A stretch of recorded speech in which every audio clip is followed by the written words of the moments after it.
नमस्कार, मी सुनील. आपण पाहतात आवाज इंडिया मराठी. आता एक नजर टाकूयात महत्त्वाच्या घडामोडींवर.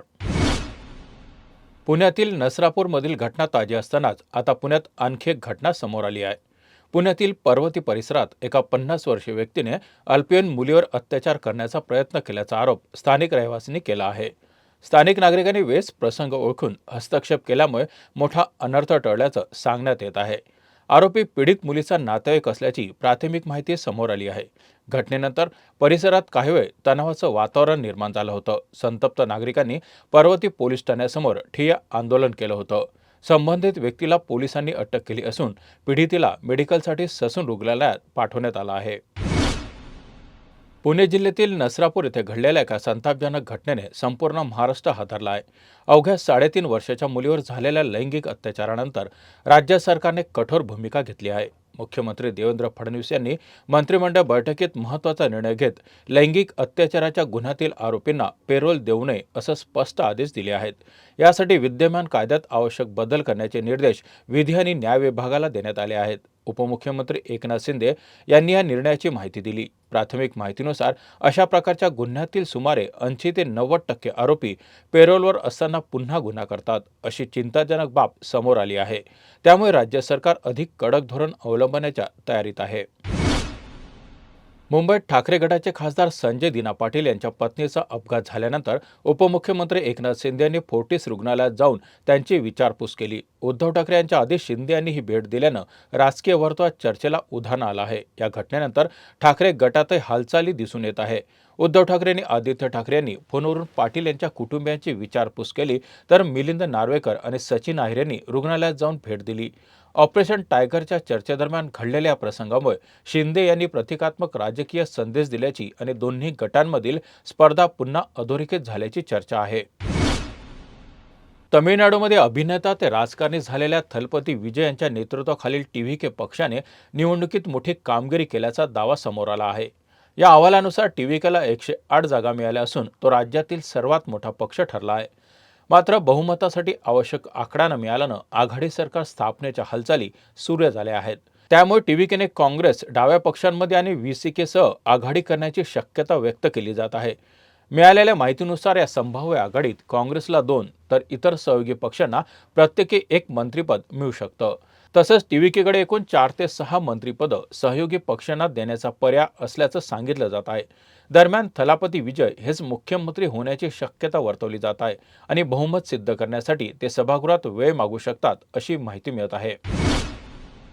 मुंबईतील पायधोनी परिसरात डोकाड्या कुटुंबातील 4 सदस्यांच्या संशयास्पद मृत्यू प्रकरणाचा तपास सध्या जे रुग्णालयात सुरू असलेल्या डेथ ऑडिटद्वारे केला जात आहे. या ऑडिटमध्ये मृत्यूमागील नेमकं कारण, उपचारांना झालेला संभाव्य विलंब आणि वैद्यकीय प्रक्रियेत काही त्रुटी झाल्या का याचा सखोल अभ्यास केला जात आहे.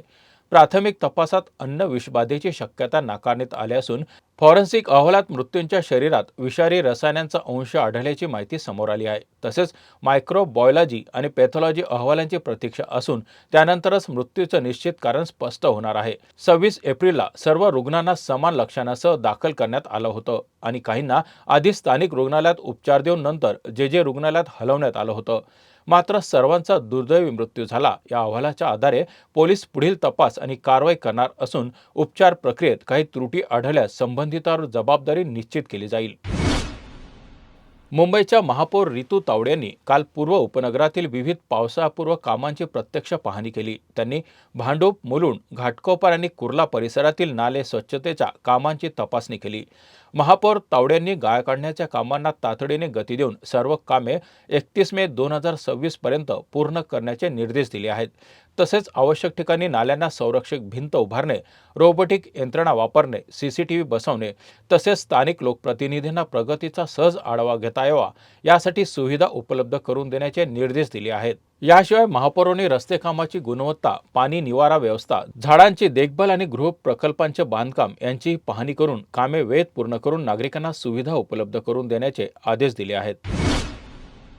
मुंबई महानगरपालिकेचा वडाळा परिसरातील जलबोगदा प्रकल्प हा शहराचा पाणीपुरवठा यंत्रणेला अधिक सक्षम आणि भविष्यासाठी तयार करण्याच्या दृष्टीने अत्यंत महत्त्वाचा आहे. या प्रकल्पाअंतर्गत अमर महाल ते प्रतीक्षा नगर दरम्यान 1800 मिलीमीटर व्यासाचा मोठा बोगदा तयार केला जात आहे, जो परळ आणि ट्रॉम्बे येथील मुख्य जलाशयांना जोडेल. पुढे हा बोगदा तुर्भेपर्यंत वाढवण्याची योजना आहे, ज्यामुळे दक्षिण आणि पूर्व मुंबईत पाणीपुरवठा अधिक सुरळीत होईल. या महत्त्वाच्या जोडणीच्या कामासाठी बीएमसीने आज सुमारे 30 तासांचा शटडाऊन जाहीर केला आहे. हे काम आज सायंकाळी 6 वाजेपर्यंत चालणार आहे. त्यामुळे मध्य आणि पूर्व मुंबईतील अनेक भागांमध्ये पाणीपुरवठा पूर्णपणे बंद राहणार असून नागरिकांना मोठ्या प्रमाणावर पाणी टंचाईचा सामना करावा लागणार आहे. याशिवाय काम पूर्ण झाल्यानंतरही उंच भागांमध्ये पाण्याचा दाब पूर्ववत होण्यासाठी गुरुवारपर्यंत वेळ लागू शकतो. त्यामुळे नागरिकांनी पाण्याचा साठा करून ठेवावा आणि आवश्यक ती काळजी घ्यावी, असं आवाहन प्रशासनाने केलं आहे. महाराष्ट्रात गेल्या काही दिवसापासून हवामानात मोठा चढउतार पाहायला मिळत आहे. कधी अचानक पाऊस, तर कधी गारपीट, तर कधी तीव्र उन्हामुळे नागरिक त्रस्त झाले आहेत. सध्या उष्णतेचा कडाका वाढला असून मुंबईत तापमान झपाट्याने वाढत आहे. 6 मे पासून मुंबई, ठाणे, रायगड, रत्नागिरी आणि सिंधुदुर्ग या जिल्ह्यांसाठी येलो अलर्ट जारी करण्यात आला आहे. आजपासून 8 मे पर्यंत तापमान 36 अंश सेल्सिअस किंवा त्याहून अधिक जाण्याची शक्यता आहे. वाढलेल्या आर्द्रतेमुळे उकाडा अधिक जाणवणार आहे. हवामान खात्यानुसार सध्या पश्चिमेकडून वाहणारे वारे आणि खालच्या स्तरावर उत्तर ईशान्येकडील उष्ण वाऱ्यांमुळे तापमानात वाढ होत आहे. काल IPLमध्ये झालेल्या सामन्यात चेन्नई सुपर किंग्सनं सामन्यात दमदार विजय मिळवला. दिल्ली कॅपिटल्सनं दिलेलं 156 धावांचं आव्हान चेन्नईनं फक्त 17.3 षटकात 2 गडी गमावून सहज पूर्ण केलं. या सामन्यात संजू सॅमसननं नाबाद 87 धावांची शानदार खेळी करत चेन्नईच्या विजयात महत्त्वाची भूमिका बजावली.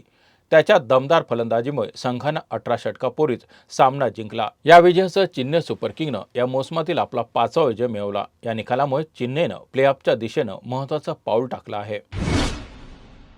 या बातमीपत्रात इथेच थांबत आहोत. पाहत राहा आवाज इंडिया मराठी.